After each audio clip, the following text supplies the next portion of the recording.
So mga par, matapos nga po magsama ang ating pambansang kamao Manny Pacquiao at dating welterweight champion na si Shawn Porter sa naging induction ni Pacman sa Hall of Fame Class 2025 kung saan mga idol sabay din sila dinumog ng mga boxing fans ni Pacman. Sa sobrang busy ng Pinoy legend mga idol, tinulungan na lang ni Porter si Boss Manny sa autograph signing. Pero sa naging panayam naman po ni Porter mga idol, kung ano ba ang kanyang prediction sa upcoming fights ni Pacman kontra kay Mario Barrios na gaganapin sa July 19. Prangka nga dito sinabi ni Porter mga idol kay Manny Pacquiao. Aniya kung mananalo man daw si Pacman via knockout kay Mario Barrios. Tsanta nito mga idol, sa loob lamang ng 9 na minuto o 3 round, magagawa ni Pacman na i-knockout si Barrios. Malabo na daw kasi mga idol ang knockout win para kay Boss Manny kapag lumagpas na sa 3 rounds. Makakaramdam na daw si Pacman ng pagod sa round 4 pataas. At ang unang 9 na minuto daw mga idol sa bakbakan, delikado daw kalaban si Pacman dito. Makikita daw natin dito ang tunay na lakas na 46 anyos na Pacman. Well, para sa atin mga idol,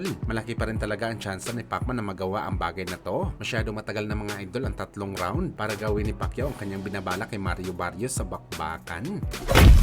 Samantala speaking kay Manny Pacquiao mga idol, pagkatapos ng kanyang pinakamalaking event na nangyari kahapon sa kanyang induction sa Hall of Fame, diretso kaagad mga idol si Boss Manny sa kanyang training para sa kanyang preparasyon sa bakbakan nito kay Barrios. Balik ulit roadwork si Pacman mga idol sa bundok kung saan grabe parang kabayo talaga si Boss Manny sa edad nito na 46 anyos. Maning-manilan talaga sa kanya mga idol, ang matarik at mataas na elevation na bundok na aakyatin. Tinalo pa nito mga idol ang higanting mas bata sa kanyang gilid. Nagpapahiwatig lang talaga ito mga idol na matibay talaga ang mga binti ni Pacman. Sana wag lang talaga ito ma-overtrain. Baka mamulikat na naman ito pagdating sa aktual na bakbakan.